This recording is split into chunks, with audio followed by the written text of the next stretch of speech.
Halik kayo, pasok. Grabe, kuya. Ang laki ng bahay nila. Mansyon. Magtigil ka nga, nakakahiya. Baka mamaya makita ka pa ng amo natin. Wala rito ang amo namin, kaya ayos lang. Maupo muna kayo, kukuha lang ako ng maiinom. Salamat po. Huh? Ano yun? Saglit na natigilan si Ivana. Nang pagbaling niya sa labas ng balkonahe, may nasilayan siyang kakaibang bulto. Tila pinaghalong tao, aso at kambing. Kinilabutan siya. Kagayang-kagaya yun ang mga nababasa niya sa comics. Kuya, nakita mo yun? Ha? Ang alin? Para kasing may dumaang... wala. Gani-gani ko lang yata. Imposible naman may sigbin dito. Aray! Makabatok naman, kuya. Masisira ang buko, no ba? Una, hinaan mo nga yung boses mo. Pangalawa, tigilan mo lang kakabasa ng mga comics tungkol sa mga aswang. Hindi sila totoo. Kaya kung ano-anong nakikita mo eh. Totoo kaya sila?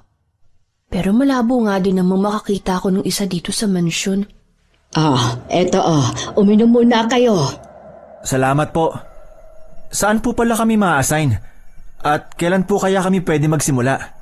Sana naman po hindi sa labas. Masisira ang balat ko eh. Dito na lang po sa loob ng mansyon. Pwede po akong taga-timpla ng kape ng amo natin, pero ayoko maging kusinera. Pagpasensya niyo na po yung kapatid ko. Ganyan lang talaga yan. Ubod ng arte. Hindi naman anak mayaman. Ay, kaso iha, sa pananiman ng kalamansi lang kasi may available. Kaya naman, doon ko kayo ilalagay. Po? Magtatanim? Baka masirang kuko ko. Tagadilig na lang po kaya ako. Palabiro yung kapatid mo, ano? Hindi naman ako nagbibiro. Huh? Manang Peping? Sino po yun? Saka, baliw ba siya? Sino kausap niya? Shh! Si Sir Gavin yan, ang amo natin. Nagbalik na pala si Sir. Ay, sorry po. Ano nga ulit ang pangalan mo? Ivana po. Ivana, ingatan mo yung bibig mo at baka hindi pa kayo nagsisimulang magkapatid matanggal na agad kayo sa trabaho. Pwede ba? Itika mo yung bibig mo, Ivana. Pang-ilang trabaho na natin to. At pag di pa rin tayo natanggap, talagang matutulog tayo sa gilid ng kalsada. Kasalanan ko bang para talaga siyang baliw? Ivana! Matalas ang tabas ng dila ng kapatid mo. Pagsabihan mo yan, at mainitin pa naman ang ulo ni Sir. Pasensya na po. Gulat na napatras si Ivana nang biglang sumulpot ang isang lalaki. Kakaiba ang itsura nito. Walang buhok, kulubot ang balat at tuyong-tuyo, habang nanlalaki at nanilisik ang mga mata. Naglalaway rin ito na animoy asong may rabis. Inoo! Di ba sabi ko sa'yo, hindi ka pwedeng magpakita kung may ibang tao. Anong nangyari sa kanya? Sino po siya? Siya ang anak ko na si Inoo. Huwag niyo siyang pag-isipan ng kung ano dahil lang sa itsura niya, ha? May kapansanan siya, kaya siya ganyan. Ganun po ba? Pasensya na po. Nagulat lang tong kapatid ko. Apa. Mukha siyang maligno. Kuya, aray! Hi Inoo. Ako si Rans. Ito naman ang kapatid ko, si Ivana. Pipe si Inoo, kaya hindi niya kayo maiintindihan at hindi niyo rin siya makakausap. Inoo, bumalik ka na sa kwarto natin. Bilis! Ano pong sakit? Pwede na kayong magsimula ng trabaho ninyo ngayon. At yung mga bag nyo, akin na. Sa ngayon, sasamahan kayo ni Iseng sa taniman. Iseng! Po? Iseng, samahan mo naman sila sa kalamansian. Po? Ngayon na? Now na? Wala man lang po bang house tour? Ay, ano bang sadya ninyo rito? Magtrabaho o magbakasyon? Pasensya na po. Ate Iseng, Tayo na po. Ivana, halika na. Pero... Wala nang pero-pero. Dito ang daan. Ano kayang sakit ng anak ni Manang Peping?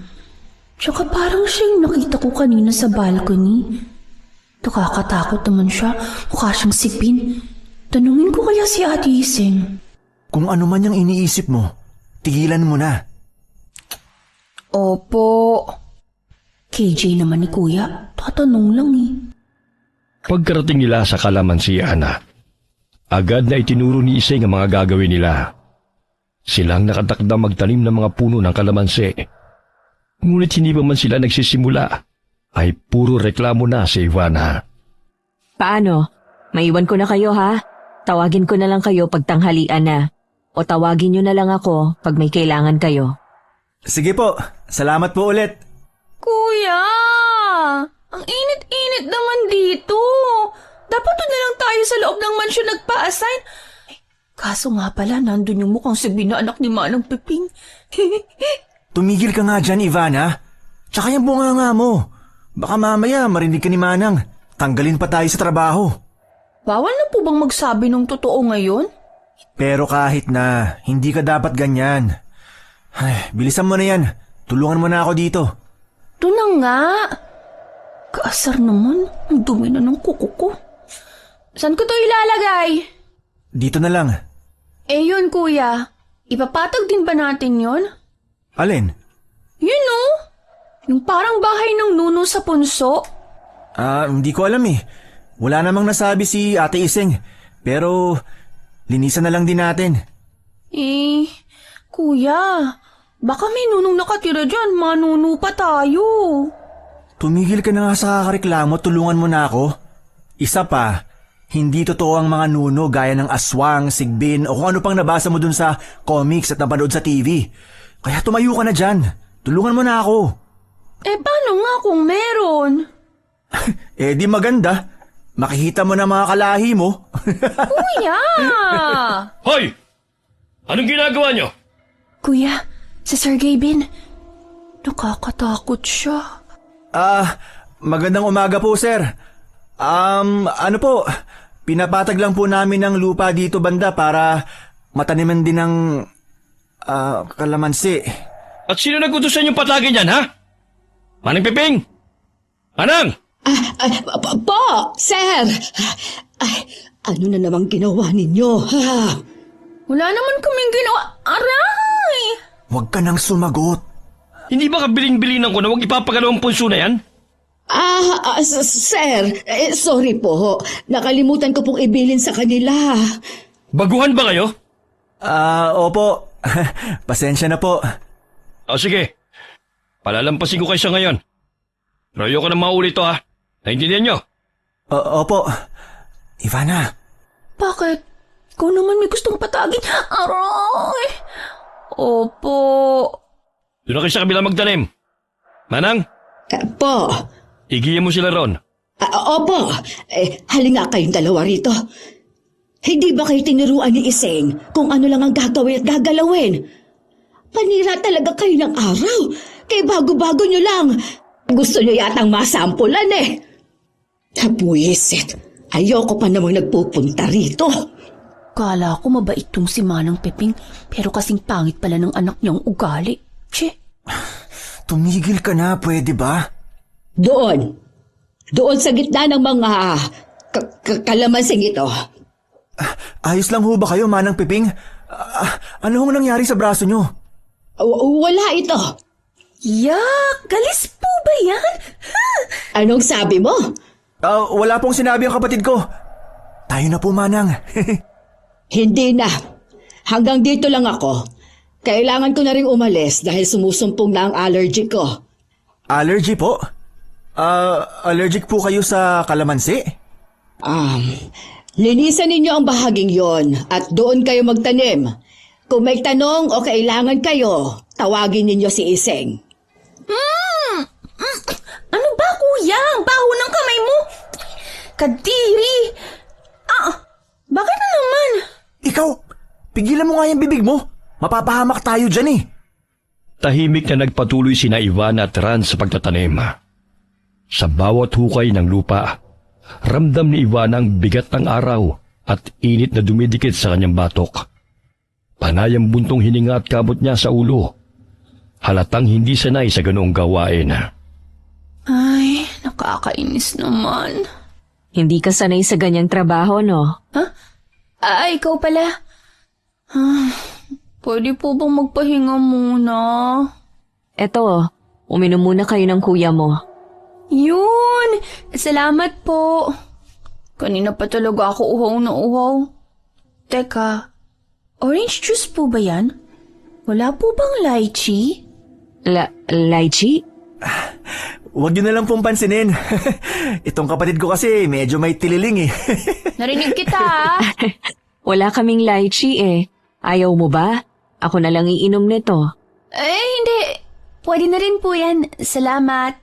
Salamat. Nga pala, ano nga po ulit ang pangalan nyo? Ising. Ako si Ising. Matagal ka na po rito? Oo, simula noong 6 years old pa lang ako. 6 years old? Namamasukan na po kayo kahit nung 6 years old ka pa lang? Bata pa lang ako nang mamasukan dito si Mama. Pagka 6 ko, sinama niya ako rito tapos nung ano po? Noong namatay siya, ako nang pumalit sa kanya. Namatay po? Bakit po siya namatay? Ano pong ikinamatay niya? Tanghali na rin pala, no? Mabuti pa. Bumalik na tayo sa trabaho nang makapagpahinga na.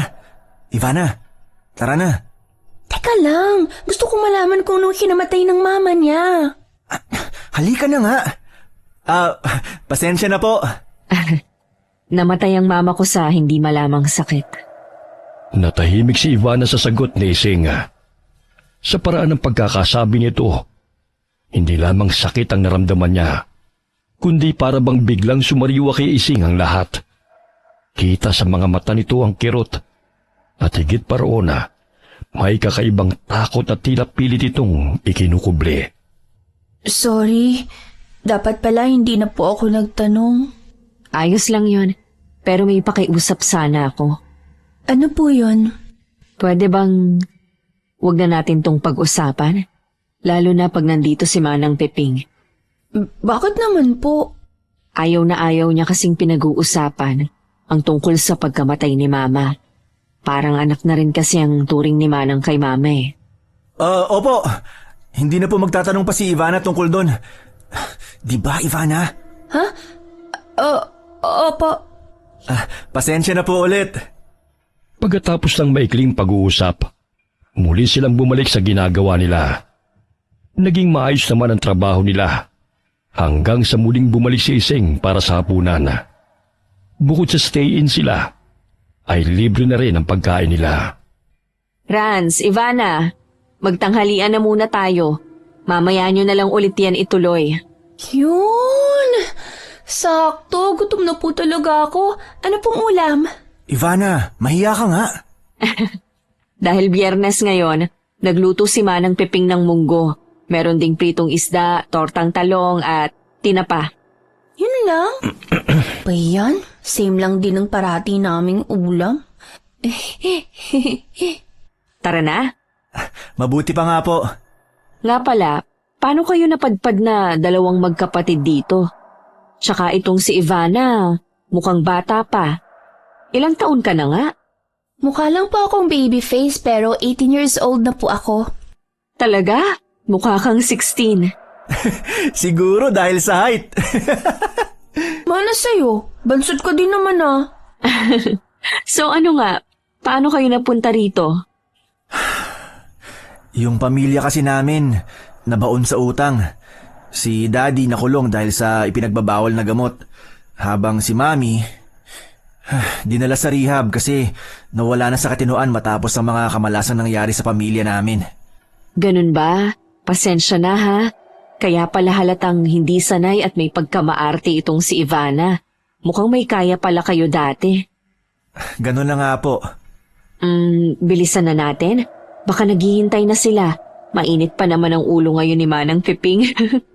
Teka ate, Doon po ang daan papasok sa loob ng mansyon Hindi. May daan rin kasi dito sa likod na konektado sa kusina. Mas malapit kasi kung dito dadaan. Saglit silang natahimik. Pagkarating sa kusina, naroon na halos lahat ng trabahador. Mga nasa 10 katao rin yun. Hindi pa kasama si Manang Piping, Iseng, Rans at Ivana. Malaki ang kusina at meron tong mahabang lamesa na konektado sa labas, kung saan nakaupo ang ibang trabahador. Mabuti naman at nandito na kayo. Iseng, alam mo naman, di ba, na ayokong pinag-aantay ang pagkain. Pasensya na po, Manang. Sinundo ko pa po kasi sina Ivana at Rans sa taniman. Ay, sige na, maupo na kayo riyan. Ate Iseng, nakakatakot po si Manang Peping mo. Akala ko mabait siya kasi kaninang umaga ang ganda ng bungad niya. Pero nung sumulpot yung anak niya, bigla siyang sumungit. Shh, huwag ka maingay. Ayaw na ayaw ni Manang na pinag-uusapan ng anak niya. Ano po ba talagang nangyari sa anak niya, ate? Ivana, kakasabi lang na huwag pag-usapan, di ba? Nagtatanong lang Nga pala, ate, baka naman pwede niyo kaming iikot sa mansyon mamaya. Ay, oo nga, no? Hindi pa kayo na-tour dito sa bahay. Sige, pag may oras pa mamaya, iikot ko kayo. Mabilis silang napatulon mula sa pagkakaupo at natigilan ng biglang padabog na ibinagsak ni Manang Piping sa lamesa ang isang mangkok ng munggo. Bahagyang tumilapo ng sabaw. Malapot, nakakadiring tignana. Subalit may kakaibang halimuyak na wari nakakatakam yun. Ang pinakaayaw ko pag nasa hapagkainan ay ang nag-uusap. Kaunting respeto naman sa pagkain. Iseng, kumuha ka na ng mga plato. Kuya, munggo ba talaga yan, no? Ganyan lang talaga ang itsura niyan, pero masarap yan. Talaga po? Ba't parang di ako kumbinsido? Sa kusina ako, pinakaayoko ang mareklamo sa pagkain. Kaya kung may reklamo kayo, pwede naman kayo kumain sa labas kung gusto ninyo. Tama ba, Ivana? Opo. Ay, nako talaga, Ivana. Pag tayo hindi pinakain ni Manang, lagot ka sa akin. Gutom pa naman ako ngayon. Manang Piping, tulungan ko na po Hindi kayo. na, maupo ka na lang diyan. Opo. Siya nga po pala. Nasaan po si Sir Gavin? Hindi po ba siya sasabay sa atin? Walang amo na sumasabay sa mga trabahador, iho. Bukod ang oras ng pagkain ni Sir Gavin. Ganon po ba? Pagkatapos mabigyan ng plato ang lahat, nagsimula na silang kumain. Medyo napapangiwi pa si Ivana habang sumasandok. Samantalang iba nilang kasamahan ay tila takam na takam at sarap na sarap. Kahit hindi naman ganun kaganda ang pagkakaluto ng mga pagkain. O Ivana, bakit hindi ka pa kumakain? Huwag ka nang mahiya. Opo. Kuya, masarap ba? Kuya. Ha? Kako, kung masarap po ba? Para ka kasing takam na takam dyan. Sa totoo lang, parang kakaibang lasa nito pero gutom na rin talaga ako dahil sa pagtatanim natin kanina. Isa pa, kailangan nating masanay sa pagkaing hinahain ni Manang Piping dahil kailangan nating magtagal sa mansyon na to. Alam mo namang wala na tayong ibang pupuntahan, di ba? Sige na, kumain ka na. Bakit? May problema ba sa mga hinanda ko? Wala po. Huwag niyo na lang pong pansinin si Ivana. Alam niyo naman po yan. Nga pala. Pasensya na kanina. Yang bunganga kasi ng kapatid mo, masyadong pinapainit ang ulo ko. Hindi ko natuloy kayo na ilibot sa bahay. Totoo ba yan? Humihingi siya ng sorry? Mabait naman talaga si Manang Piping. Medyo hindi lang naging maganda ang unang encounter nyo kanina. Iseng, mamaya, ilibot mo muna sila Ivana at Rans. Saka ituro mo na rin sa kanila kung saan ang kwarto nila. Opo. Mabait? Parang di ko sure. Yan din akala ko noong unang kita namin kanina pero biglang nagsungit. Nakakapagduda tuloy yung kabaitan niya ngayon. Pero sa kabilang banda, ililipot sa buong bahay. Excited na ako.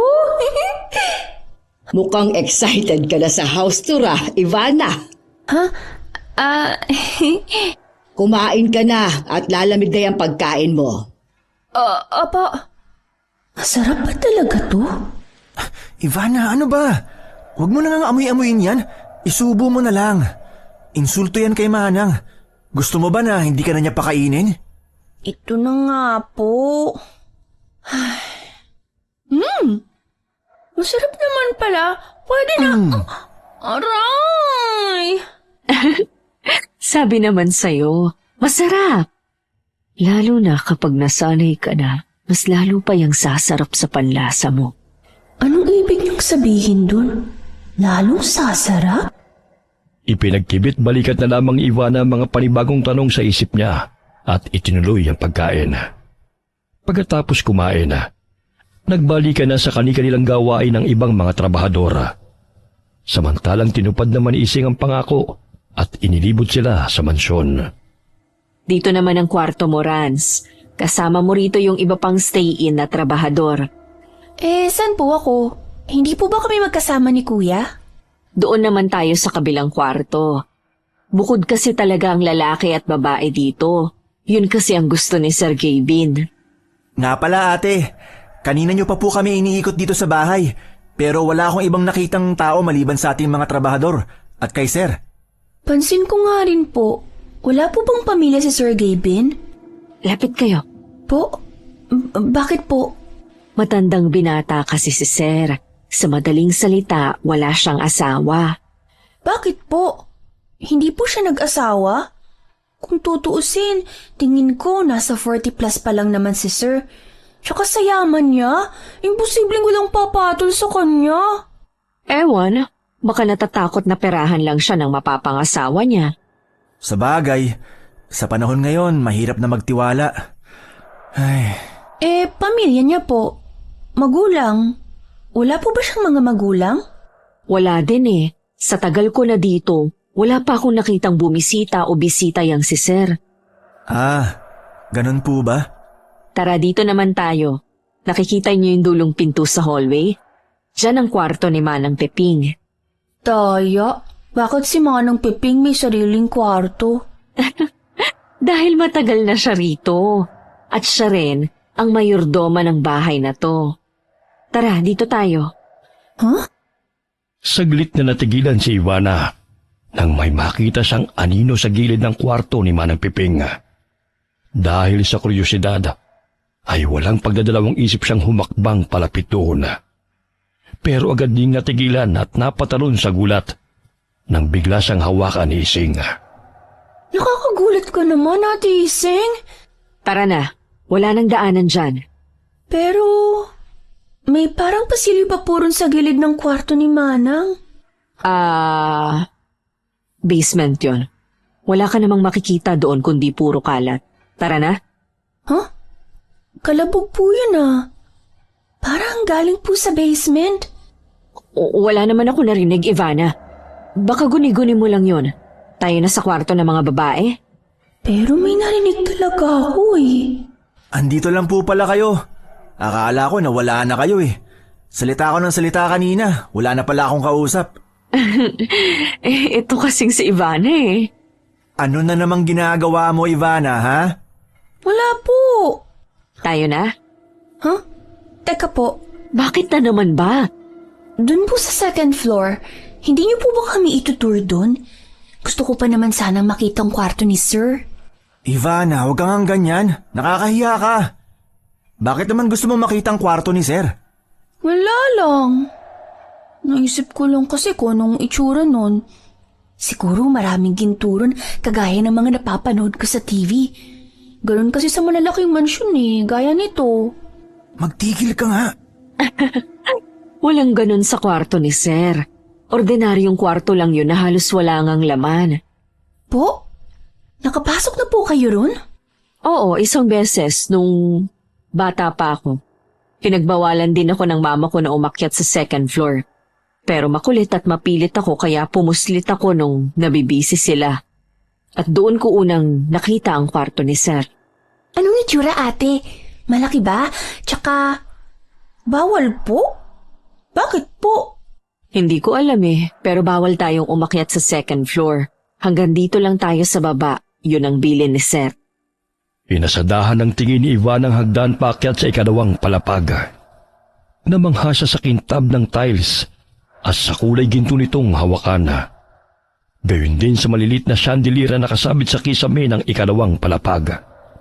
Para bang inaakit siya ng mga ito at hinihikayat na umakyat. Siguro malaki ang kwarto ni Sir at maraming ginto. Paano mo naman nasabi? Kasi, tingnan mo oh. Yung hawakan pa lang ng hagdanan, pangmayaman na. Tsaka ang sosyal ng mga chandelier sa taas. Tayo dati, malaki naman ang bahay natin. Pero hindi kasing laki nito at kasing ganda.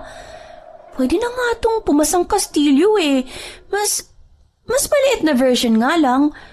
Kasi yung laki niya, pang mansyon lang. Pero yung details, wow! Malaki nga ang kwarto ni Sir pero medyo weird. Tayo na sa mga kwarto ng mga babae. Baka mamaya kasi makita pa kayo ni Sir na nagchichismisan lang. Mawalan pa tayo ng trabaho. O mas malala, makita pa tayo ni Manang Piping at mapagalitan na naman. Lalo ka na, Ivana. Kwotang-kwota ka na kaya kay Manang. Curious lang naman, kuya. Bawal na po bang magtanong? Paano po bang weird, ate? Ay, tigas ng ulo. Madilim kasi yung kwarto niya Tsaka parang may altar na kung ano. Hindi ko na gaanong maalala. Tsaka hindi ko rin gaanong nakita ang loob. Pero sigurado akong walang ginto roon.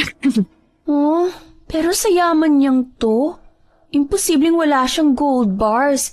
Tsaka sa mga nababasa ko sa comics, ang mga mayayaman may safety vault na puno ng ginto at pera. Isa pa, ang dami niyang gulayan at yung kalamansian niya na grabe, hitik sa mga bunga. Sure ako, malaki ang kitaan dun. Hindi negosyo ni Sir ang kalamansian at ang iba pang tanim na gulay niya. Lahat ng yun ay pansariling gamit niya lang. Po?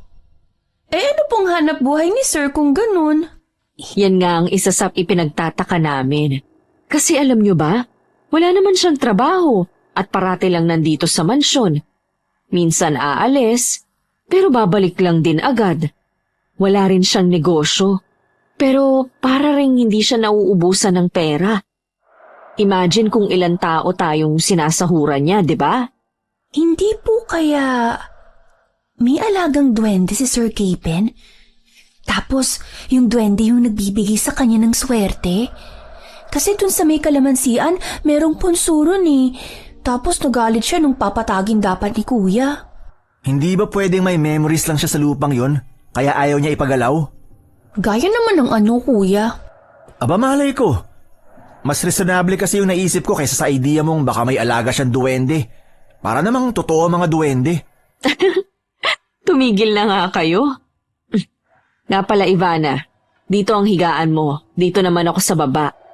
Yung iba namang mga higaang nakikita mo ay para sa iba pa nating kasama rito. Bale, 4 tayong mga babae ang mag-share ng kwarto. Tapos 6 naman kayo sa kwarto, Rans. Yung iba pong kasama natin sa pagkanina, saan po sila natutulog? Uwian naman ang iba sa kanila. Ilan po ba yung trabahador dito? Para po kasing ang dami natin. 14 tayong lahat. 10 stay-in at 4 na uwian. Diyan lang naman kasi ang bahay nila. Halos kapitbahay lang. Tara sa labas? Sige po. Nga pala, dito yung CR. May CR din sa labas para kapag naihi kayo habang nagtatrabaho, hindi nyo na kailangang pumasok sa loob. Yung hallway po ron, ano pong meron doon? Restricted area yan. Hindi rin tayo pwedeng pumunta roon. Maliban na lang kung mautusan tayong maglinis. Madalas si Manang Piping lang ang nakakapasok doon. Ang dami ho pa ng restricted area dito sa mansyon. Lalo tuloy akong napapaisip kung anong meron doon. Ivana, sinasabi ko sa'yo, magtigil ka. Sa kangkungan na talaga tayo pupulutin pag natanggal pa tayo rito. Sinasabi ko sa'yo. Makinig ka sa Kuya Rans mo, Ivana. Lalo pa't hindi lang basta nawawala ng trabaho ang mga hindi sumusunod sa patakaran. Ay, Manang Piping, nandyan po pala kayo. Ano pong ibig niyo sabihin sa hindi lang basta nawawala ng trabaho? Meron kasi dating isang katulong na sumuway pero bigla na lang siyang nawala. Hindi naman siya nawala. Pinakulong lang ni Sir. Ngayon, kung ayaw ninyong makulong, matuto kayong sumunod. Siya, tama na ang house tour at bumalik na kayo sa trabaho ninyo. Narinig mo? Kung ayaw mo makasama si Daddy sa kulungan, magpirmi ka. Iseng, maiwan ka. Opo. Babalik na po kami sa trabaho. Di ba't kabilin-bilingan ko na hindi na uungkatin ang nangyari noon? Huh? Iseng, yung inutos ko sa'yo, nakalimutan mo na. Po, inutos? Opo. Bakit? May problema ba? Wala po, kuya. Bago tuluyang tumalikod ay muling nilingon ni Ivana ang mahabang pasilyo. At mas lalo tuloy siyang napaisip kung anong meron doon at kung bakit bawal ang pumunta roon maging sa ikalawang palapag ng bahay. Simula nang dumating sila kaninang umaga, ay nararamdaman na niya na may kakaiba sa mansyon ng amo. Kuya. Wala lang. Bakit nga? Kasi parang may kakaiba sa mansyon. Siya kasi ikinikilos ni Manang Peping. Ikaw ba talaga yan? Anong meron? At bigla namang seryoso ka?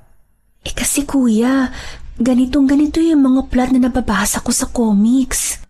Ayun! Balik na naman tayo sa comics. Sabi sa'yo, tigil-tigilan mo na yan eh. Pero, alam mo, sa totoo lang, medyo nakakapagduda nga. Ang laki-laki ng bahay pero ang daming bawal puntahan. May problema ba, kuya? Parang kanina ko pa po kasi kayo napapansing lunok ng lunok. May nakabara ba sa lalamunan niyo? Hindi ko nga alam eh. Para akong naglalaway. Gusto niyo po kuha ko kayo ng tubig? Sige, kuha mo ako. Medyo alangan pang naglakad palayo si Ivana. Habang panakanakang lumilingon sa kuya niyang panay pa rin ang paglunok at paghawak sa leeg na animoy may nakabara roon. Pagdating niya sa kusina sa likurang bahagi ng mansyon, ay naabutan pa niya roon si Iseng na naglilinis. Ate Iseng. O Ivana, ikaw pala. Anong ginagawa mo rito? Manghihingi po sana ako ng tubig. Nandun, kumuha ka na lang. May ginagawa pa kasi ako. Sige po. Ano po pala yung kinukuskus niyo dyan? Tugo po ba yan? Ha? Yung pinaglutuan to kanina. Sige po, kukuha na po ako ng tubig. Niluto kanina? Parang wala namang karning niluto kanina. Bahala na nga. Pagkakuha ni Ivana ng tubig ay dali-dali siyang bumalik sa kuya niya. Pagdating niya roon, nadatnan niya itong nakatungo sa lupa. Naglalaway at sumusuka. Mabilis niya itong nilapitan at muntik pang mapatid sa pagmamadali. Kuya? Kuya, namumula ka na. Ayos ka lang ba? May masakit ba sa'yo? Hihingi na ba ako ng tulong? Ayos lang ako. Wag na. Yung tubig. Ito po. Tubig pa. Ha? Teka, kukuha ko. Ay, hindi. Alalayan ko na lang kayo papunta doon. Ang layo kaya ng kusina, kuya. Tara, kaya mo bang tumayo? Oo. Ano ba kasing nangyari sa'yo, kuya? Hindi naman po kaya dahil dun sa kinain natin kaninang tanghalian? Pero, bakit ikaw lang? Kumain din naman ako Pwede ba? Mamaya ka na dumaldal dyan. Tulungan mo muna ako.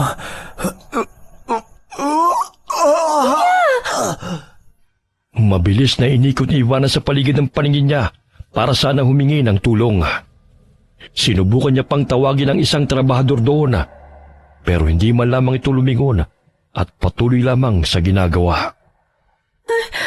Ano pong problema nila? Bingi pa sila. Kuya, malapit na tayo. Dahan-dahan lang. Nasusukan na naman ako. Teka, sandali. Kuya!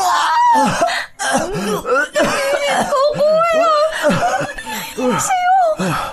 Ate Iseng! Ate Iseng! Oh, anong nangyari sa kuya mo? Hindi ko nga po alam. Bigla na lang siya naglaway tapos nagsuka. Tubig. Tara, tulungan na kita. Dalhin natin siya sa kusina. Sige po. Dahan-dahan lang. Eto, tubig. Salamat. Ate, hindi po kaya dapat dalhin na natin siya sa ospital? Hindi, ayos lang siya. Normal yan. Po, pasensya na po. Hindi ko narinig yung huling sinabi niyo. Wala yon. Mawawala rin yan mamaya pag nakakain ka na, Rats. Ikaw ba, Ivana? Ayos ka lang ba? Wala ka bang nararamdaman? Po, wala po. Dapat po ba meron? Aha? Hindi. Hindi naman sa ganun. Hindi kaya nagutom ka, Rans? Baka nga po. Ano, kuya? Nasusuka ka pa rin ba? Hindi na. Salamat. Mabuti naman kung ganun. Sa kabila ng nangyari kay Rans, ipinagpatuloy pa rin nila ang kanilang trabaho. Kinahapunan, sa hapagkainan, gaya ng tanghalian ay naroon pa rin ang kakaibang pakiramdam ni Ivana. Lalo na pagdating sa pagkain. Mabango naman yun, ngunit para bang gusto niyang maduwal sa hindi malamang dahilan. May problema ba, Ivana? Pork steak na ang ulam natin ngayon pero bakit parang hindi ka pa rin kumakain? Po, kasi hindi po ba masyado pang maaga para sa hapunan? Palubog pa lang po ang araw, oh. Maaga lang talaga kaming naghahapunan kasi maaga din ang gising natin bukas para magtrabaho. Si Manang Peping po pala, hindi po ba siya sasabay sa atin? Si Manang? Hindi talaga siya naghahapunan. Diet kasi siya. Ganun po ba?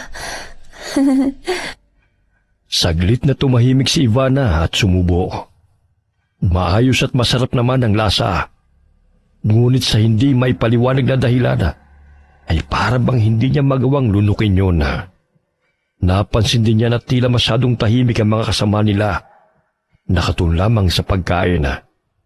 Para bang gutom na gutom. Ganon din ang kuya niya. Kuya, masarap ba talaga? Kuya! Huwag mo nang abalahin ang kuya mo sa pagkain. Malamang sa tagal niyong nagtrabaho sa kalamansian kanina ay talagang napagod at nagutom yan. Kumain ka na lang para may lakas ka rin bukas. Hindi mo ba kakainin yan? Ha? Sa akin na lang. Pero... Bago pa man makasagot si Ivana, naisubo na ni Rans ang ulam niya. Napabuntong hininga na lamang siya at kinain na lamang ang tirang kanin sa plato. Kinagabihan, hindi makatulog si Ivana. Panayang gulong at ikot niya sa higaan hanggang sa makaramdam siya ng tawag ng kalikasan. Ay, ano ba yan? Antok na ako pero hindi naman ako makatulog. Tapos bigla pa akong tinawag ng kalikasan. Puti pa sila ang himbing na ng tulog. Namamahay lang yata ako. Ivana? Saan ang punta mo? Gabi na. Ate Iseng, gising pa po pala kayo. Hindi rin po ba kayo makatulog? Ha? Saan ka ba pupunta? Bigla po kasi akong tinawag ng kalikasan eh. Magsi-CR lang po ako. Ganun ba? O sige, bilisan mo at matulog ka na ulit. Lumalalim na rin kasi ang gabi. Opo. Ang dilim naman dito. Wala akong makita. Teka, saan nga yung CR banda? Dito ba? O sa kabila? Ay, ba't kasi ang dilim? Asan na ba kasi yung CR? CR... ayun! Huh? Kuya? Kuya, ikaw ba yan?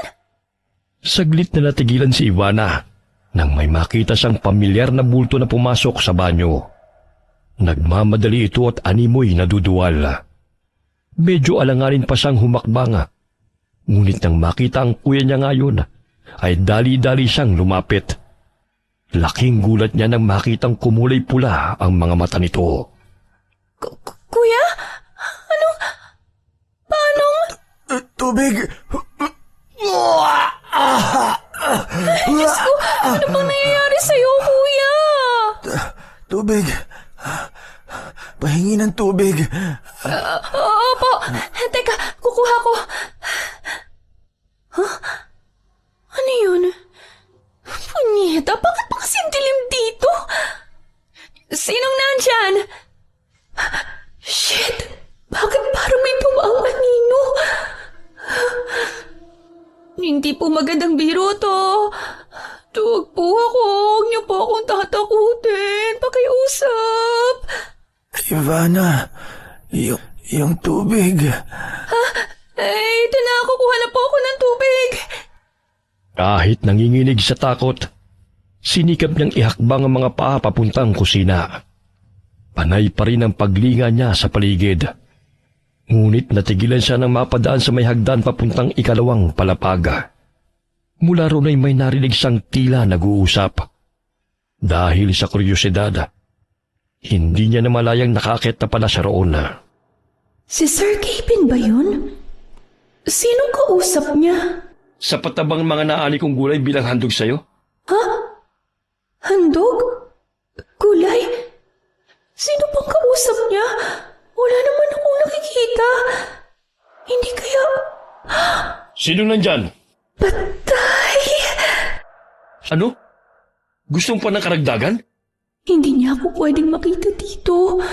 Pero sino pa talagang kausap niya? Shh! Teka sandali. Parang may tao talaga. Hindi mo ba nararamdaman? Wala ka talagang kwenta. Nanlaki ang mga mata ni Ivana nang biglang lumutang sa ere si Sir Gavin. Doon niya napansin ang isang maliit na nilalang na nakatayo. Nanilisik ang mga mata sa matinding galit. Nakapangingilabot ang anyo nito. Napatras si Ivana sa takot. Lalo na nang biglang may dumang anino sa likuran niya. Duwende ba yun? Sorry na, patawad. Hindi dapat ako nagsalita ng masama. Nadala lang ako ng galit. Kung duwende yun, bakit ganun ang itsura? Hindi naman sobrang nakakatakot ang mga duwende sa comics ha. Isa pa, wala silang pangil. Salamat. Hindi na mauulit. Ano? May ibang tao rito? Ay, kailangan ko nang umalis. Kakaibang duwende ang meron siya. Masamang duwende. Si Manang, bakit gising pa siya? Hindi niya ako pwedeng makita. Teka, doon na lang. Mabilis na nagtago si Ivana sa likod ng malaking vase sa gilid ng isang kwarto, malapit sa may hagdan. Nanginginig ang mga tuhod niya habang nakalapat ang palad sa malamig na porselanang banga. Igil hininga siyang sumilip mula roon. Hindi naman siguro nila ako makikita dito, di ba? Manang Piping, Sir, anong ginagawa mo rito? hindi ko ho intensyong umakyat. May narinig ho kasi akong kalabog. Pasensya na ho. Sandali. Po. Gabi na, bakit gising ka pa? Ano ho kasi... Posible kayang si Manang Peping yung aninong nakita ko kanina? At oo nga, bakit gising pa siya? Malayo ang kwarto na sa hagdan, kaya imposibleng marinig niya ang kalabog mula ron. Akala mo ba hindi ko malalaman ang ginagawa mo? Sir, patawad po. Walang pwedeng makalam ng sikreto ko, Manang. Sikreto? Yun ba yung tungkol sa duwende? O may iba pa? Oras na may makalam nito, papatayin kita. At idadamay ko rin ang anak mong halimaw Naiintindihan mo? Opo! Umalis ka na. Bago pa magising ang iba. Opo! Ivana, Patay! Si Kuya! Anong gagawin ko? Ivana, nasan ka na? Ivana, Ako na pong bahala sa kanya, sir. saglit na sumilip si Ivana mula sa likod ng banga. At gano'n na lamang ang gulat niya nang mapalingon din si Sergey Bean sa direksyon niya. Agad niyang tinakpan ang bibig at bago pa siya mahalata ay mabilis siyang gumapang papasok sa isang kwarto. Doon niya namataan ang hagdan pababa.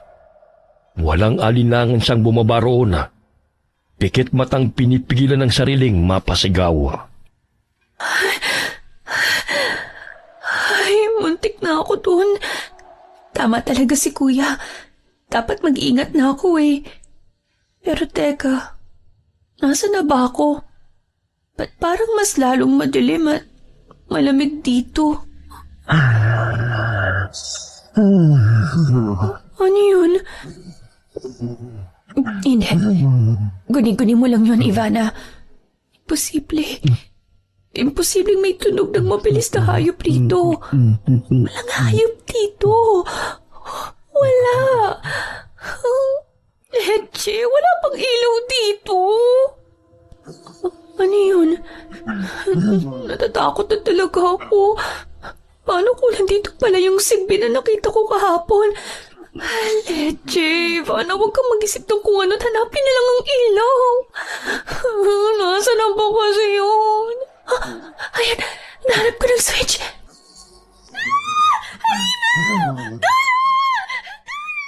Hindi ba sinabi ko na Aswang!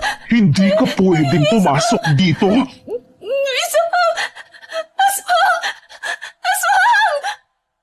Nanlaki ang mga mata ni Ivana. Nanginginig ang kanyang mga kamay. Ramdam niya ang unti-unting pagdilim ng paningin, kasabay ng mabilis at malakas na tibok ng kanyang dibdib. Sa isang iglap, tuluyan na siyang nawalan ng ulirat at bumulagta sa sahig. Ivana? Ivana! Aray. Ulo ko. Ivana, gising ka na! Mabuti naman at kising ka na.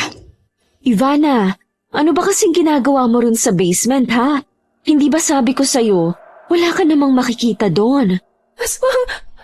May nakita ako, aswang! Kuya, umalis na tayo rito! May aswang, kuya! Kuya, may aswang! Teka, Ivana! Huminahon ka! Walang aswang, okay? Panaginip mo lang yun! Hindi! Nakita ko kagabi! Mukha siyang sigbin! Tumutulo ang laway at may hawak na karne! Totoo! May nakita po talaga ako! Baka epekto lang yan ang pagkakabagok mo. Magpahinga ka na lang muna. Pero... Kung ano man yung nakita mo, panaginip lang yun, Ivana. Magpahinga ka na muna. Kailangan ko na rin magtrabaho. Iwan nyo na muna kami. Kakausapin ko lang si Ivana. Huwag kang mag-alala, Rans. Hindi ko siya pagagalitan. Kakausapin ko lang. Sige po, mauna na po ako. Ako rin po, Manang. Panaginip? Pero hindi yun panaginip. May aswang sa bahay na to.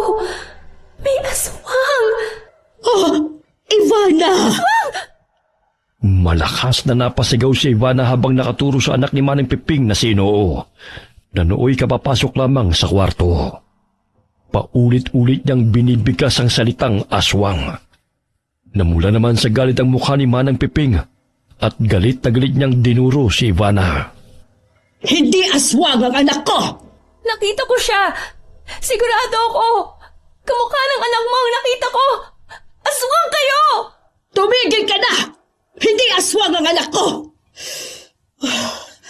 Hindi ko alam kung anong aswang ang pinagsasasabi mo at kung saan mo napulot yan. Pero wala kang karapatang husgahan ang anak ko dahil lang sa itsura niya. Anong nangyayari rito?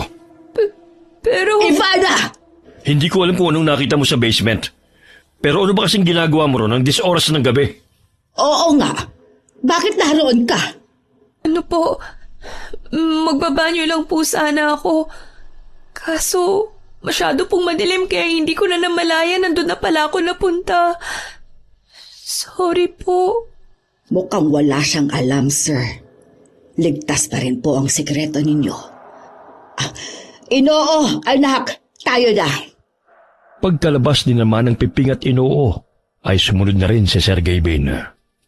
Naiwan si Ivana na nooy humahabol ng hininga. Pilit niyang pinakalma ang sarili. Pero baka sa mukha niyang nakukonsensya siya matapos pagbintangan si Inoo. Kahit na wala naman talaga siyang ebidensya. Sigurado talaga ako. Totoo ang nakita ko. Pero kung hindi si Inoo yun, sino? Kailangan kong malaman kung sino yun. Pero paano? Tama. Kailangan kong bumalik sa basement. Siguradong may ebidensya doon. Ivana, saan ka pupunta? Sa basement po. Ha? Anong gagawin mo doon? Sigurado ako sa nakita ko, Ate Iseng. Maghahanap po ako ng ebidensya. Ako ang nakakita sa'yo sa basement, Ivana. At natitiyak ko sa'yo, walang kahit na ano doon. Malinis ang basement. Malinis? Hindi po ako naniniwala. Kailangan kong bumalik sa basement. Ivana! Ang kulit talaga. Antayin mo ako!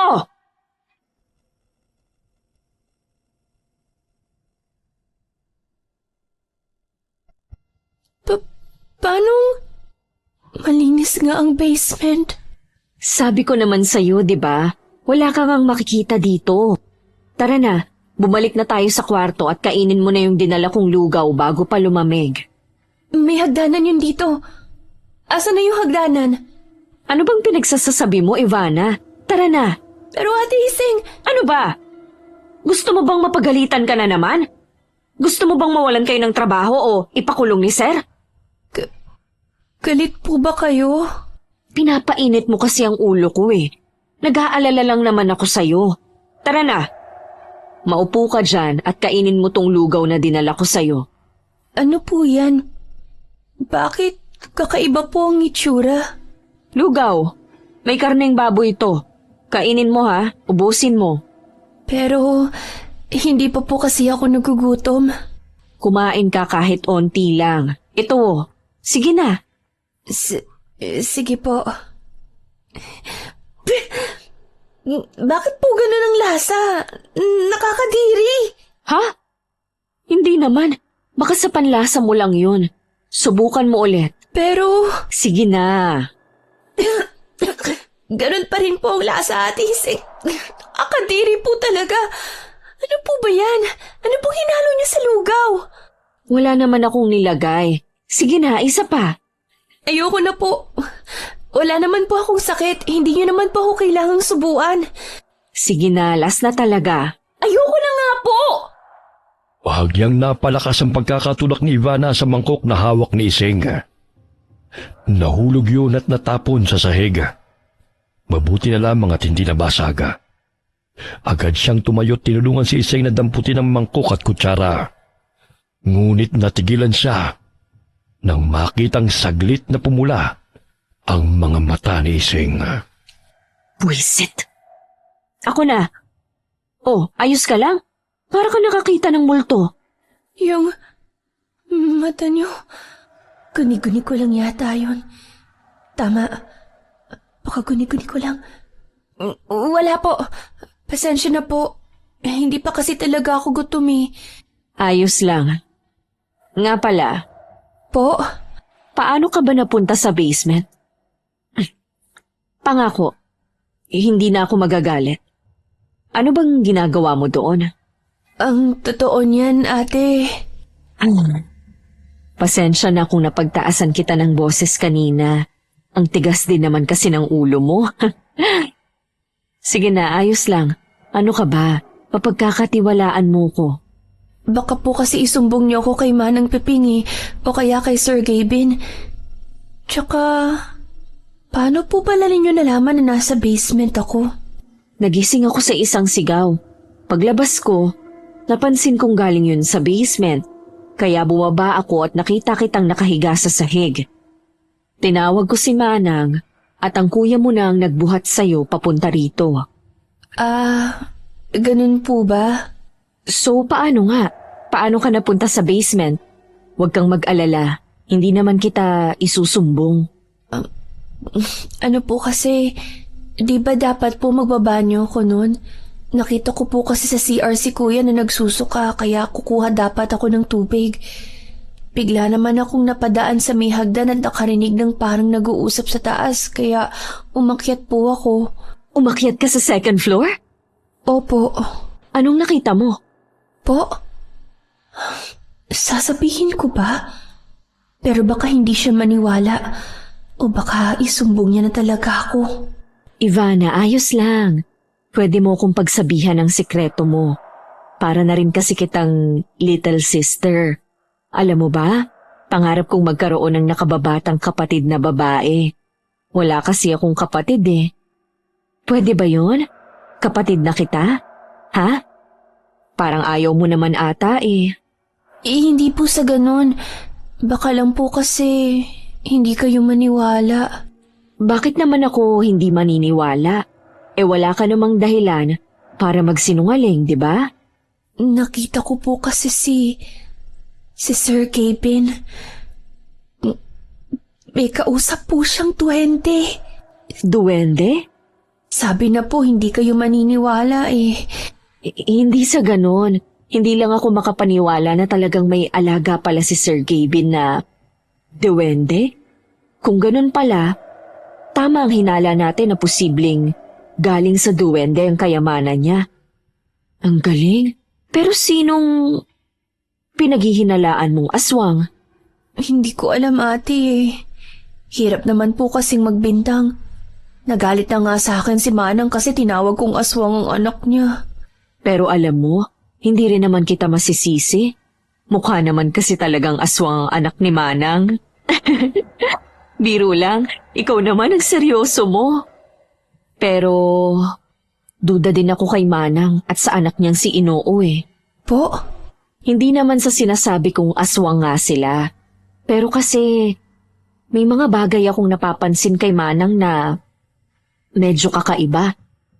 Gaya na lang noong ayaw na ayaw niyang nagpupunta sa kalamansian. 'Di ba sabi-sabi nila ang mga aswang ayaw sa kalamansi? Opo, sabi sa mga kwento oo daw. Pero di ba sabi niyo po mabait si Manang? Oo, sinabi ko yun. Kasi mabait naman talaga si Manang. Pero noon pa man, medyo duda na ako sa kanya. Para kasi siyang may tinatago. Sa bagay, may punto po kayo doon. Napansin ko na rin po yun nung bagong dating pa lang kami. Di ba? Nga pala, maiba ako. May nakita ka bang ginto sa kwarto ni Sir Gavin? Hindi ko po maalala eh. Dahil totoo nga pong madilim ang kwarto niya. Pero may napansin akong parang librong umiilaw. Libro? Kung ganon, tama nga ang hinala ko. Bakit po ate? Wala naman. Sa palagay ko kasi mahalaga ang librong yon. Pero wag mo na lang isipin yon. Mag-focus na lang kayo ng kuya mo sa trabaho. At kung totoo ngang may aswang dito. Ang tagal ko nang nagtatrabaho rito pero ligtas naman ako. Maging tanda na lang sana yun sa'yo na sumunod na sa bilin at huwag maging swail. O paano? Kailangan ko nang bumalik sa trabaho eh. Sige po. Siguro nga tama si Ate Iseng. Kung tutuusin, wala rin naman kaming pupuntahan ni Kuya kung aalis kami. At hindi naman siguro ako mapapahama kung hindi na ako susuway, di ba? At kung kakainin nga ako nung aswang, bakit buhay pa ako? Ay, bahala na nga. Saglit siyang natahimik. Saka nagpasyang pumunta na sa kalamansian para magtrabaho. Pagkarating niya roon ay nabutan niya pa ang kuya niyang abala sa pagbubungkal ng lupa. Baka ilang beses niya pa itong tinawag. Pero kagaya nung isang trabahador na tinawag niya kahapon ay parang bingi lamang ito at walang narinig. Huh? Kuya! Kuya! Kuya! Ikaw pala. Ano pong nangyari sa'yo? Para kung pumasok sa sarili mong mundo. Nakailang tawag ako pero hindi mo man lang ako nilingon. Kuya! Kuya! Kuya, ano ba? Kinakausap kita! Kuya! Tumutulong laway mo! Kuya! Ano bang nangyayari? Hindi naman kaya niyanggaw si Kuya? Sa mga comics, ganun eh. Ivana! May problema ba? Manang Piping? Ano pong ginagawa niyo rito? Hindi po ba allergic kayo sa kalamansi? Sino bang nagsabi sa'yong allergic ako sa kalamansi? Sabi niyo po. Ay, mga bata nga naman. Oo, sinabi ko na may allergy ako pero hindi sa kalamansi. Ha? Hindi siya takot sa kalamansi? Tsaka, wala nga siyang galis. At teka, ano nangyari sa kuya mo? Hindi ko nga po alam eh. Bigla na lang siyang nagkaganyan. Naglalaway din siya gaya ng iba pang trabahador. Ano pong ibig yung sabihin, Manang? Hindi po ba kayo may gawa nito?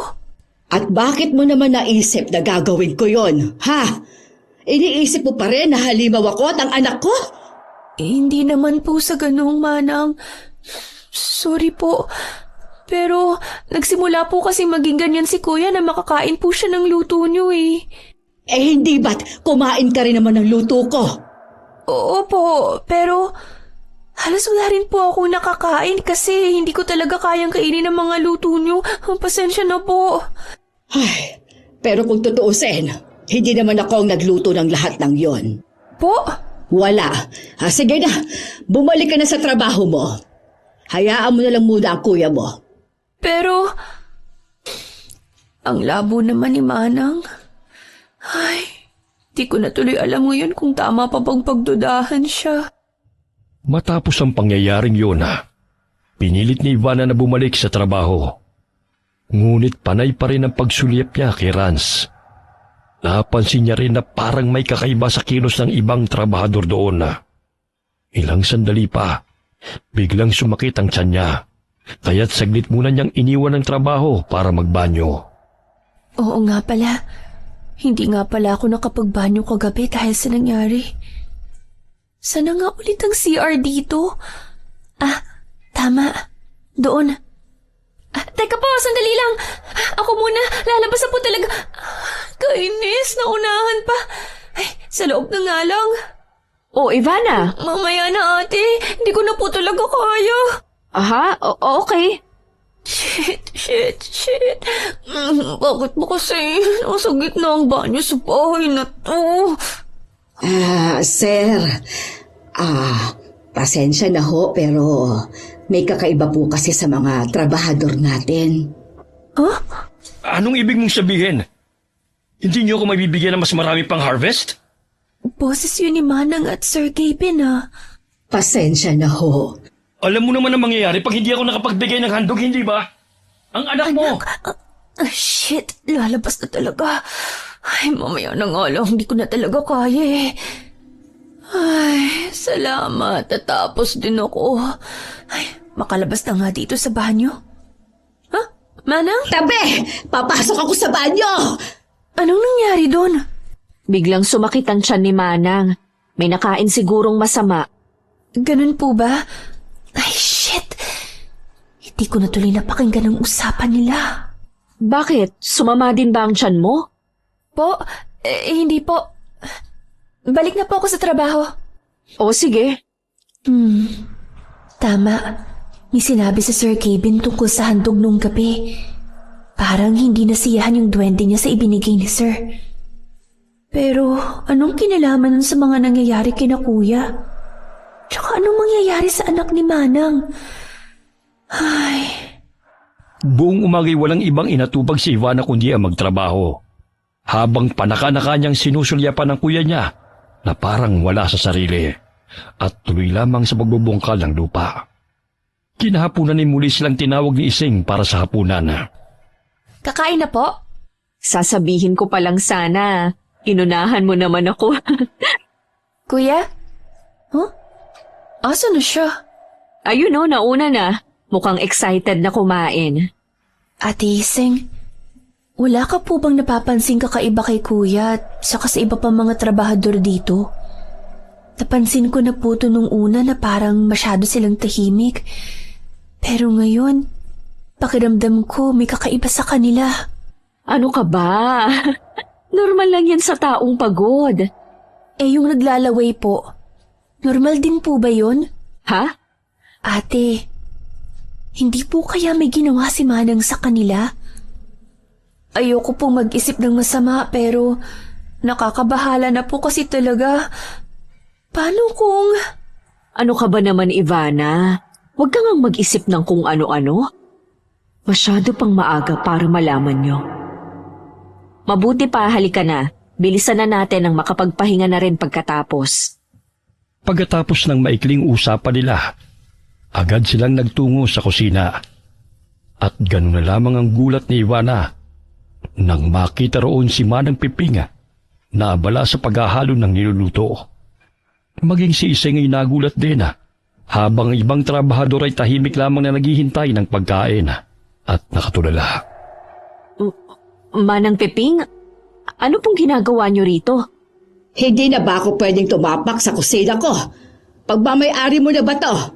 Po? Simula ngayon, sasabay na ako ng kain sa inyo. At ako na rin ang magluluto ng mga pagkain.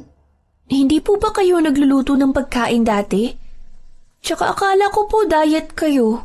Sinong nagsabi sa iyong diet ako? Iba lang talaga ang oras ng pagkain ko. Isa pa, si Iseng ang nagluluto ng mga pagkain ninyo dati. Pumapalit lang ako kapag may inuutos ako sa kanya. Si Ate Iseng? Pasensya na. Ganun ba talaga kapangit ang lasa ng luto ko? Sinusubukan ko naman po talagang sarapan eh. Hindi naman sa ganun. Pero mukhang nagiging matamlay kasi lahat ng kumakain ng luto mo. Anong ibig sabihin doon ni Manang? Sinasabi niya ba na si Ate Iseng ang may gawa nito kina kuya? Pero imposible. Palihim na sinulyapan ni Ivana si Iseng. May kakaiba sa itsura nito na para bang hindi siya natutuwa sa biglang pangingialam ni Manang Piping. Gustuin man ni Ivana na itanggi, pero nagsisimula na rin siyang magduda kay Iseng. Sige na, maupo na kayo. Nagluto po kayo ng bago? Oo, hindi kasi masarap ang luto mo. Kain na. Ate Iseng, di ba sabi niyo po parang anak ng turing ni Manang Piping sa mama niyo? Pero bakit parang ibang tawang turing sa'yo ngayon ni Manang? Anong sinasabi mo, Ivana? Na hindi ko nga kilala ang nanay niya ni Iseng. At kailan lang yan siya na namasukan dito? Po? Kung ganon... Malamang hindi nyo na po naaalala kasi matagal na rin po yun. Pero naging kaibigan nyo po ang mama ko noon. Namasukan rin po siya rito. Naku, si Manang talaga makakalimutin na. Kain na tayo? Mukhang masarap at mabango. Ang mga sibuyas at bawang. Kain na po tayo. Alangan at halatang napipilitan na. Inabot ni Iseng ang sandok mula sa mangkok. Napansin pa ni Ivana ang biglang panginginig at pagpapawis nito. Saglit na nilipat ni Ivana ang tingin sa mga pagkain. At oo nga, ibang-iba na yon sa unang pagkain inihanda ni Manang. Mas malinamnama at wala nang nakakadiring itsura noon. Pasensya na ho, busog pa po pala ako. Ikaw, Ivana, busog ka pa din ba? Hindi po. Ang sarap po nito, Manang. At oo nga, mas normal ang lasa nito kumpara doon sa unang hinain ni Manang na mabango naman pero may nakakadiring itsura at nakakasuka na lasa. Manang! Oh, kumakain pala kayo. Bakit ganito? Bakit iba ang lasa? Kuya, may problema po ba? Dahan-dahan lang po sa pagkain. Ano nangyayari sa kanila? Manang? Asa na sila? Ano nangyayari? Manang? Sir? Saan sila nagpunta? Hindi ito yung pagkain! Hindi ito yun! Kuya, ano bang nangyayari sa inyo?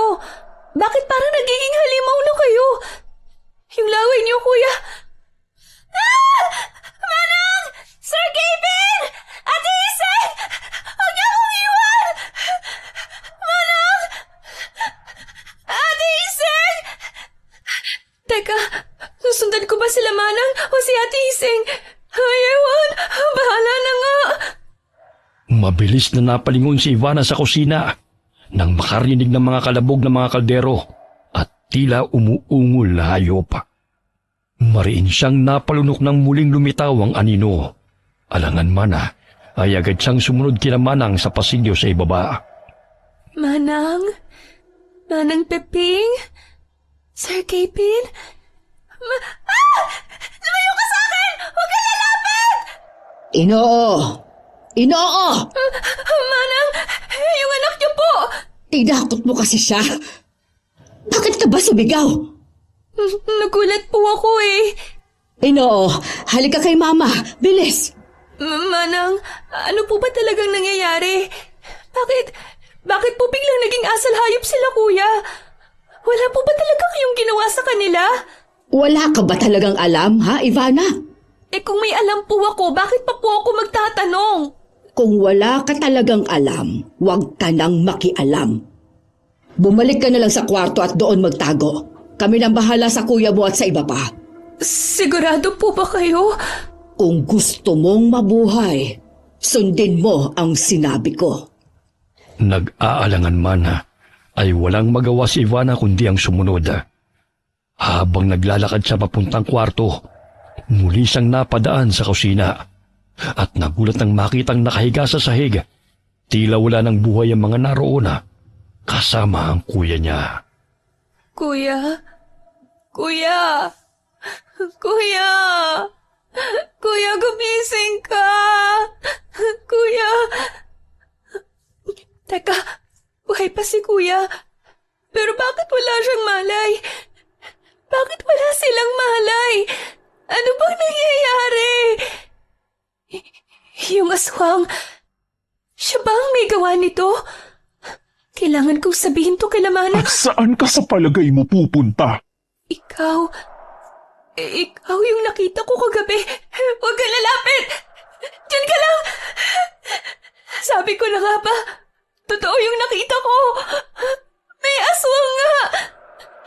Sino ka? Hindi mo ba ako nakikilala? Di ba, kapatid na tayo? Little sister na kita. Ate Iseng, ikaw ang aswang? Pero bakit? Ano? Kung hindi lang kasi matigas ang ulo mo, edi sana hindi pa nangyari to at sana hindi ka madadamay. Kayo ng kuya mo.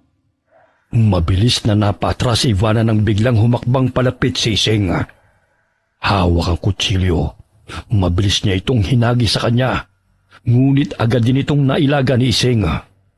Walang pag-aalinlangan siyang tumakbo palabas ng kusina at umikot papuntang sala. Pero mabilis din siyang naharangan ito. Manang! Akala mo ba makakatakas ka? Ate Iseng, wag po. Parang awa niyo na. Makukuha ko na sana ang gusto ko pero panira ka. Dapat pala pinatay na kita ng gabing yon. Manang! Bitawan mo siya! Ang mutya ng diwende at ang diwending puti na nagtaksil sa kabutihan. Ibigay mo sa akin yan. At bakit ko naman ibibigay sa'yo? Uring! Ngayon na! Biglang lumamig ang paligid at mula sa ilalim ng sahig ay sumirit ang alikabok at hangin at tila may sariling buhay. Lumitaw ang puting duwende. Kagaya pa rin yun ang unang beses na makita ni Ivana. Sa isang iglap, sumiklab ang liwanag na tila apoy at dumiretso yun kay Iseng. Pero hindi ito natinag.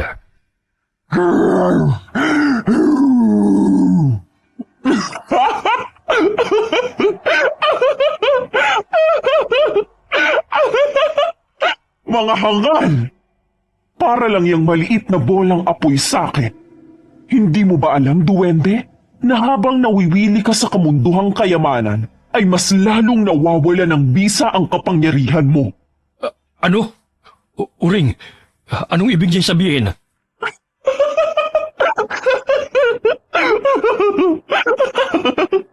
Katapusan niyo na! Ivana! Dito, bilis! Uring! Huwag mong hayaang makalapit! Sir, delikado po tayo rito. Masyado siyang malakas. Ano pong gagawin natin? Natatakot na po ako. Uring! Harangan mo kami! Kailangan namin makatakas! Ano? Bakit po? Ano pong sabi ng duwende? Unti-unti na siyang nakokontrol ng sigbin. Ano na pong gagawin natin kung ganon? Manang! Manahimik ka muna, Ivana. At hayaan mo si Sergey Bin na makapag-isip. Wala na akong pagpipilian kundi gamitan ng mutya ng duwende. Umusog kayo! May kung anong dinukot mula sa ilalim ng damit si Sergey Bin. Isang makintab na batong halos kapareho ng diamante. Mabilis niya itong itinaas. Dahilan para lumikha ng nakakasilaw na liwanag at umalingaw-ngawang ugong sa buong mansyon. Wari nagising ang lahat ng espiritu sa paligid. Iyan ba? Iyan na po ba ang mutya? Sir, sigurado po ba kayo? Kung gagamitin ninyo yan, baka hindi ninyo makontrol ang mga susunod na mangyayari. Wala nang oras para magduda. Kung hindi natin siya pipigilan ngayon, lahat tayo mamamatay. Kung ganon, totoo nga ang mutya. Hindi daw tamang panahon para mamangha, Ivana. Humihina ng duwende mo, sir? Maghintay ka! Itong sayo! Ipinatong ni Sergey Bin ang mutya sa kanyang palada at agad itong kumislap. Kumalat ang liwanag na parabang kumakain ng dilim. Napaatras ang sigbin. Humaba ang mga pangil at umungol ng ubod ng lakas. Tila nasusunog sa bawat kisap ng bato. Ilang sandali pa, mabilis itong napaluhod at nanghina. Tayo na! Patay na po ba si Ate Hiseng? Buhay pa yon, kaya kailangan nating umalis. Tara na! Sandali lang po. Sino kuya po? Balikan na lang natin sila. Sa ngayon kailangan na natin tumakas. Tama si Sir. Kaya huwag ka nang matigas ang ulo, Ivana. Bilis! Saglit lang ang epekto nito. Saan naman po tayo pupunta? Sa gulayan! Doon, sa taniman ng sibuyas at bawang. Dito na tayo dumaan. Inoo! Anak! Halika kay Mama! Bilis! Huwag kang matakot. Shh! Ayos lang, anak, ha? Ligtas ka, ha? Hindi ko man lang namalayang nasa likod ko pala si Inoo. Dito tayo. Bilis! Mabilis silang tumakbo palabas ng mansyon.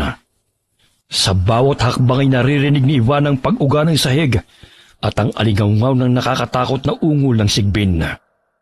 Nilingon niya ito. Nakita niyang unti-unting bumabalik ang lakas ng halimaw kahit na nasunog ng liwanag. Pagkarating nila sa gulayan, Ligtas tayo sa ngayon dito. Dito na rin muna tayo magpalipas ng umaga. Ano po? Magpapalipas ng umaga? Wala man lang po ba tayong gagawin? Paano po yung ibang trabahador na iwan sa kusina? At si Kuya, paano po sila? Manang, sir, isipin niyo po, kapag may isang nawala o namatay na trabahador, sa inyo po babalik lahat ng yun. Kaya kailangan niyo po silang tulungan. anong gusto mo? Natatalo na nga ng halimaw na yun ang duwende ko. At nagamit ko na rin ang mutya. Wala na rin yung silbi. Pero, wala na lang po ba tayong gagawin? Kaya nga tayo maghihintay ng umaga. Dahil mas mahina sa umaga ang mga aswang na gaya niya. Pero baka mahuli na po tayo kung mag-aantay pa ng umaga. Alam ko na, naalala ko pong may binanggit si Ate Ising tungkol dun sa librong mahiwaga na umiilaw. Libro? Opo, yung librong nakita ko sa kwarto niyo. Kung ganon, umakyat ka nga sa second floor. Hindi na po yun ang mahalaga ngayon. Mukha po kasing interesado si ate dun sa libro. Kaya sa palagi ko, may magic yun. Librong umiilaw. Ang libro ng kaalaman sa salamangka bang tinutukoy mo? Kaalaman sa salamangka? Binigay yun sa akin ng isang matandang ermitanyo noon.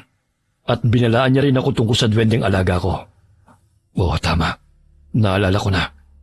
Sabi niya, sa oras na tuluyang lamunin ang kadiliman ng puting duwende, magagamit ko raw yung pagdepensa. Iyan po! Kailangan po nating makuha yon. Pero papaano? Nandun sa loob ang librong yon. Hindi ko naman pwedeng utusan si Ureng. Dahil malaking tsansang makontrol siya ni Ising. Lalo't mukhang maalam ang isang yon. Pero hindi pwede maghintay lang ako dito. Si Kuya na lang ang natitirang pamilya ko. Paano kung mamatay siya? Paano na kung may gawin sa kanya si Ate Ising? Alam ko na. Takot ang aswang sa bawang, hindi po ba? Natigilan na lang si Manang Piping at Sergey Bena nang biglang magsimulang magbungkal ng lupa si Ivana. At nang makarinig siya ng atungal mula sa loob, ay mas binilasan niya pa ang pagbungkal ng lupa. Hinila niya rin ang ilang mga nakausling tanim. Tutungangan na lang po ba talaga kayo dyan? Hindi niyo man lang po ako tutulungan? Ivana, masyadong delikado ang gagawin mo kahit pa may panangga kang bawang. Hindi sasapat yan. Palibhasa po kasi nandito ang anak niyong si Inoo. Ligtas at wala sa kapahamakan. Kaya madali ninyong nasasabi yan. Kung ayaw niyo po akong tulungan, ako na lang po mag-isa. Sa simula pa lang alam ko nang magiging sakit ng ulo ko itong si Ivana.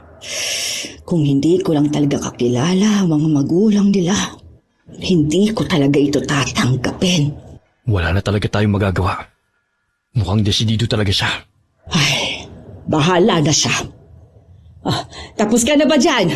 Tutulungan niyo na po ba ako? Delikado ang gagawin mo. At kung ikikwintas mo lang ang mga bawang na yan, pwede pa rin sila matanggal. Ano pong gagawin ko kung ganon? Kainin mo.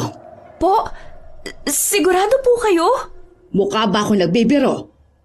Nag-aalangan ka? Huwag mo na lang iligtas ang kuya mo kung... dahan-dahan lang. At sayang kung isusuka mo lang din ang lahat ng yan. Sapat na po ba yun? Oh, huwag mong isuka. Sayang. Ito, isabit mo to sa leg mo. Ito naman, ilagay mo dyan sa bulsa mo. Ganito ang gagawin natin, ha?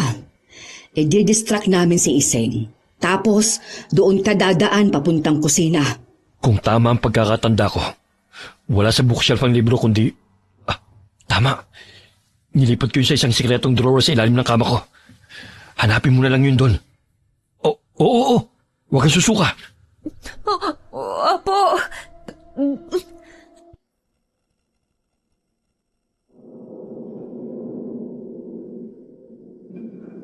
Sige, pumuesto ka na. Iseng! Iseng, lumabas ka dyan! Habol mo ang libro ng mutya, hindi ba? Nasa akin yun! Sige na.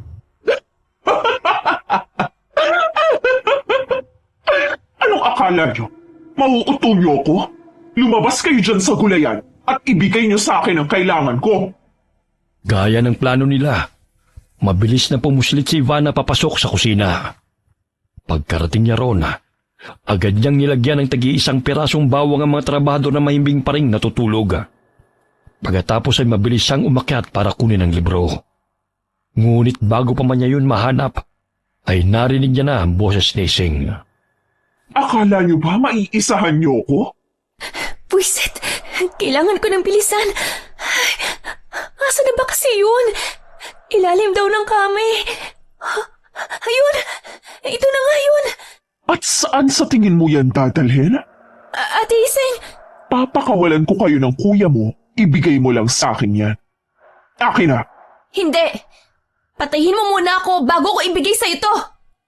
Mabilis na hinagis ni Ivan ang isang buong bawang kay Ising, dahilan para tamaan ito at mamilipit habang sumisigaw sa sakit. Pabilis siyang tumakbo pababa, pero natigilan din kagad nang biglang humarang ang duwende. Naglabas ito ng itim na enerhiya at inihagis kay Ivana. Mabuti na lamang at nakaiwas siya. Tuluyan na ngang naging masama ang puting duwende ni Sir Gapin. Kailangan ko na makaalis. Uring! Nandito ako! Ako ang umabuso sa'yo, hindi ba? Ako ang labanan mo! Sir Gapin! Ivana! Yuko! Shit! Muntik na ako dun! Natigilan sila nang biglang sumulpot sa harap nila si Iseng na nasa anyong sigbin na ulit. Agad na itinaas ni Manang ang hawak nitong bawang at iniharang ang sarili kay Ivana. Habang si Ivana naman ay mabilis na binuklat ang libro at naghanap ng kung ano mula roon. Tapusin na natin to. Ibigay niyo sa akin ang libro at ang mutya. Manigas ka, Iseng! Kilala ko mga gaya mong ganid!